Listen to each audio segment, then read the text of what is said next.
morning and welcome to Radio Friends. It's Thursday, December the 26th, the day after Christmas. I hope you had a very, very pleasant Christmas day and that the holiday season's going well, and wish you Happy New Year too. But you know what today is? Besides being the day after Christmas, we're still in the Christmas season, but this is the first day of Kwanzaa. And it's become somewhat of a tradition on here now where we have Yvonne Matthews on to talk about Kwanzaa, what it is, what it means, and how you celebrate it. Welcome to Radio Friends, Yvonne, from Lincoln University. Well, actually, Paul, I think after all of this time, and since it is a holiday, you really owe me a holiday hug. Oh, okay, not a okay. handshake. A holiday hug. There's a holiday hug, Okay, my good. friend. Good. Now, this is the first day of Kwanzaa. Yes, it is. What does Kwanzaa mean? Kwanzaa is the celebration of first fruit. And so it is a holiday that celebrates a series of 7. It is celebrated over 7 days. You celebrate 7 principles. There are 7 symbols. And so it is a gathering time and a reflecting time and a time to celebrate family and remember the places from which we've come and where we're going. It is a time, if you will, that this is a piece of kente cloth, and this first symbol is the symbol of Sankofa. Okay, so if you're listening on the radio, to understand what she's talking about, go to kbia.org, click on Talk Shows and Radio Friends, and watch this segment. And you've got the symbol is what? This symbol is Sankofa, and you see this is the symbol of a bird, and its head is reaching back, plucking something from its back. Oh, I see that. And the Sankofa symbol is an Adinkra symbol from West Africa, and it means that we should always go back and fetch our history, fetch our culture, so that we know where we're going and we don't repeat where we've been. So we know where we've been and we don't repeat it. Right. Now, Kwanzaa started in South Africa? Kwanzaa actually is an American holiday.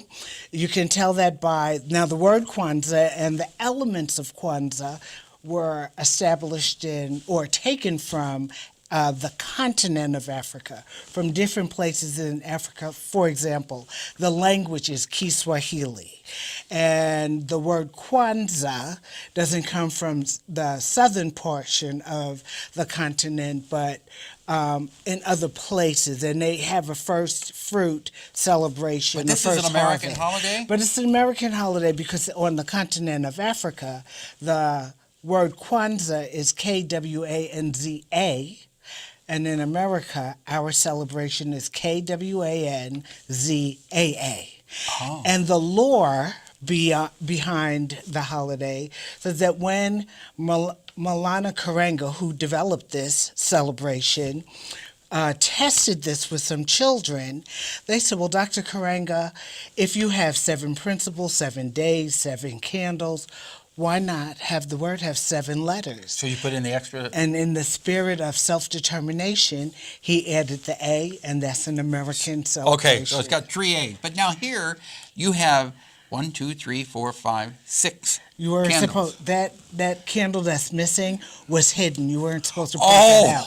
Oh, okay. So you got to have 7 candles. 7 but we happen to candles. have one missing here. Oh, that's why you put this in front of it. Yes, Okay. it is. Somewhere between my office in Jeff City and here, I candle. lost a candle. Okay.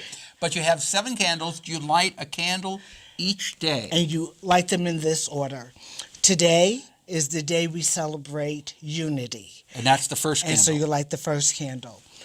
Tomorrow, we would celebrate the second day of Kwanzaa. So you light this candle, then this candle, and you alternate back and forth until you light the last candle, which would be a green candle. Now, do you do this in your home? I used to do it when my daughter lived at home. Mm-hmm.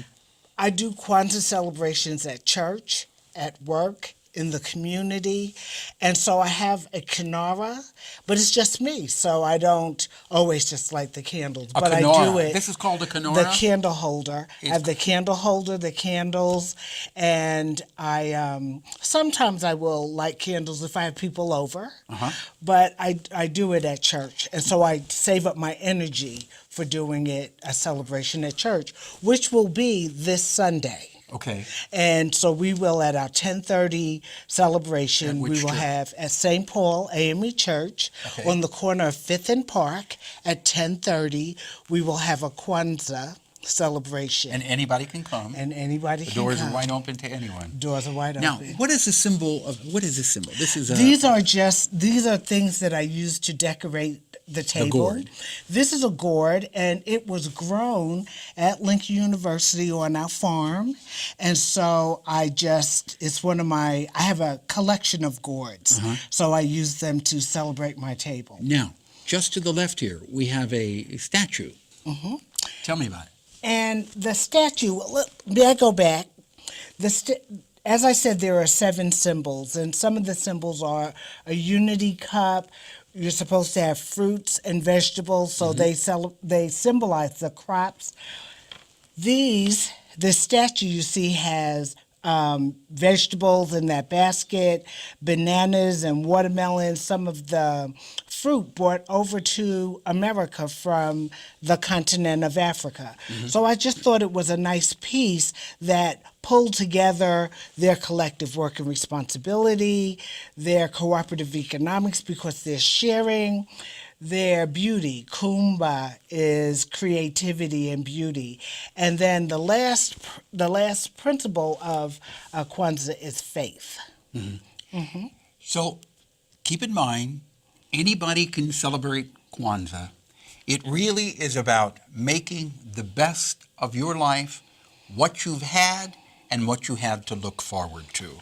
And the principles, very quickly, are unity, self-determination, collective work and responsibility, cooperative economics, purpose, creativity, and faith. Okay. Is it appropriate to say Happy Kwanzaa?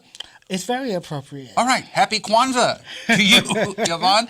The day after Christmas, we'll say Happy Kwanzaa, Merry Christmas, and Happy New Year to you. Well, Happy New Year to you, Okay. too, Thank you so Paul. much for coming out It here is my today. pleasure. Thank you for having me. It's always my pleasure, too. All right? Let's see. Tomorrow, Second Chance will be on, and Central Missouri Dietetic Association.